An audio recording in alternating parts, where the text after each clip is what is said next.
নমস্কার বন্ধুরা, শ্যামলী ব্যানার্জিস কিচেনে সবাইকে অনেক অনেক স্বাগত। তো চলো আজকের রেসিপি শুরু করা যাক। আশা করছি আজকের রেসিপি আপনাদের ভালো লাগবে। বরবটি তো নানানভাবে খেয়ে থেকেছেন, আবার অনেকে বরবটি খুব একটা ভালোও লাগে না। তো আমি আজকে যেভাবে বানিয়ে দেখাবো, যদি সেভাবে বানিয়ে খান তাহলে কিন্তু সকলে চেটেপুটে খেয়ে নেবে। তো রেসিপিটা কিভাবে বানাচ্ছি প্রথম থেকে শেষ অবধি দেখার অনুরোধ রইল সকল বন্ধুদের। একদম সহজভাবে আজ বানিয়ে দেখাবো। তো একটা লং, একটা এলাচ, আর একটু জিরে, আর একটু হাফ চামচের মতো মৌরি নিয়েছি। তো এগুলোকে একটু শুকনো খোলায় ভেজে নেব। কড়াইটাকে ভালো করে গরম করে 2 মিনিটের মতো আমি একটু ভেজে নেব। দেওয়া মাত্র একটা হালকা গন্ধ বেরোবে, তখনই জানবেন হয়ে গেছে। দিয়ে ওটাকে গুঁড়ো করে নেব। এটাকে এবার আমি ঠান্ডা করে একটু গুঁড়ো করে নেব। কড়াইটাকে আবারও চাপিয়ে দিলাম গ্যাসের মধ্যে। আর এখানে দেখুন একটু গাজর, বেগুন, আলু এবং বরবটি আমি কেটে নিয়েছি। কড়াই একটু তেল দিয়ে দিলাম। এবার আমি একটু জিরে দেবো, গোটা জিরে ফোড়ন।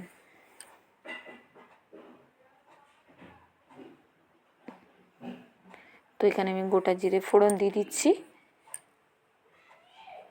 দিয়ে এবার ফোড়নটা একটু ভাজা হয়ে গেলে এর মধ্যে আমি বরবটিটা দিয়ে দেব। দিয়ে সবার প্রথমে বরবটিটাকে একটু ভেজে তুলে নেব আমি। তো একদম খুব ভালো করে বেশি তেল দিয়ে কিন্তু এটা ভাজছি না, যতটা সম্ভব কম তেল দিয়ে ঢাকা চাপা দিয়ে বরবটিটাকে ভেজে নেব। আর আপনারা তো দেখলেন তেলের পরিমাণটা। তো এবার একটু নেড়ে চেড়ে একটু নুন দিয়ে ঢাকা চাপা দিয়ে ভেজে নেব। তো এখন এক মিনিটের জন্য এভাবে নেড়ে চেড়ে নিচ্ছি। তো এটাকে ভালো করে নেড়ে চেড়ে নিলাম। এবার এতের মধ্যে নুন দিয়ে দিলাম। নুন দিয়ে আবারও নেড়ে চেড়ে ভালো করে এবার ভেজে নেব। তো বরবটিগুলো একদম কচি ছিল, তুলে নিলাম। এবার আবারও একটু তেল দিয়ে দেবো। ওই তেলের মধ্যেই করলাম, আপনারা চাইলে কিন্তু একটু তেল দিতে পারেন। তো আমি একদমই অল্প তেল দিয়েছি, তো সেটা স্কিপ হয়ে গেছে, দেখানো সম্ভব হয়নি। এবার তেল দিয়েছি, তারপর তেলটা একটু গরম হয়ে গেল। বেগুন, আলু এবং গাজরটা আমি দিয়ে দিলাম।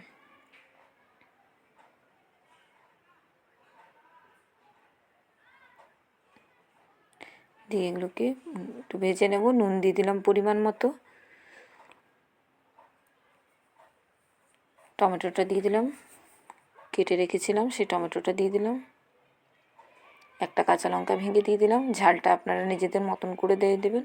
যদি ঝাল বেশি পছন্দ করেন সেক্ষেত্রে লঙ্কার পরিমাণটা বাড়িয়ে দেবেন। আর এখানে আমি হাফ চামচের মতো আদা দেব। তো গ্রেট করে দেখলে পরিমাণটা হাফ চামচের মতো হবে, এর চেয়ে বেশি দেবেন না। এই অবস্থায় কিনে এই পর্যায়ে আমি আদা বাটাটা দিয়ে দিলাম, গ্রেট করা আদাটা। এবার এটাকে ভালো করে ভেজে নেব সমস্ত জিনিসকে। কিছুক্ষণের মধ্যে এবার আমি সমস্ত মশলাগুলো অ্যাড করব। এবার হলুদ গুঁড়ো দিয়ে দিলাম। টমেটোটা দেখছেন গলে এসছে, আর বেগুনটা প্রায় অনেকটা নরম হয়ে গেছে। এবার ধনে জিরের যে পাউডারটা আমার রাখা ছিল গুঁড়ো, সেটা দিয়ে দিলাম 1 চামচ। আর ভেজে রাখা যে বরবটিটা রেখেছিলাম সেটা দিয়ে দিলাম। দিয়ে এবার সমস্ত জিনিসকে খুব ভালোভাবে আমি মিশিয়ে নেব বরবটির সঙ্গে। তো এটা মেশাতে গেলে একটু জলের প্রয়োজন, যেহেতু আমি এখানে তেলের পরিমাণটা একটু কম ব্যবহার করেছি। আর মশলাটাকে কষানোর জন্য একটু জল দিলাম, আর সমস্ত জিনিস খুব ভালো মতো যাতে মিশে যায়।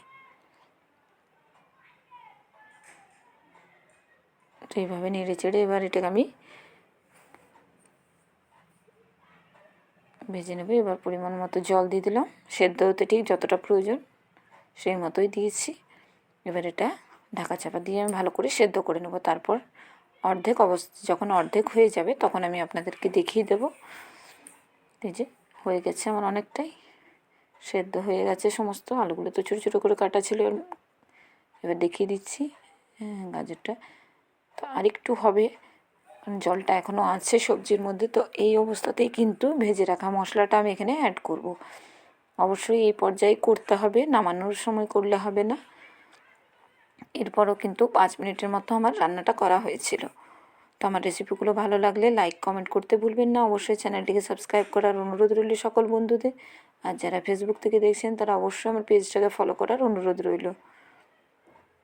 এভাবে একবার বরবটি সবজি বানিয়ে দেখবেন, রুটি পরোটার সঙ্গেও খুব ভালো লাগবে আর ভাতের সঙ্গেও খুব ভালোই লাগবে। একটু মিশিয়ে নিলাম। চাইলে এইভাবেও আপনারা কিন্তু এটাকে নামিয়ে দিতে পারেন, অথবা শুকনো করে একদম নামাতে পারেন। অনেকে হয়তো এভাবে থকথকের জিনিসটা পছন্দ করে না, সেক্ষেত্রে তাদের জন্য বলছি একদম শুকনো করেও নামাতে পারেন। তো আমি একটু শুকনো করে নেবো, তারপর দেখাচ্ছি আপনাদেরকে। এই যে অনেকটা প্রায় শুকনো হয়ে গেছে। এই পর্যায়ে বরবটির রেসিপি আমার একদম রেডি হয়ে গেছে।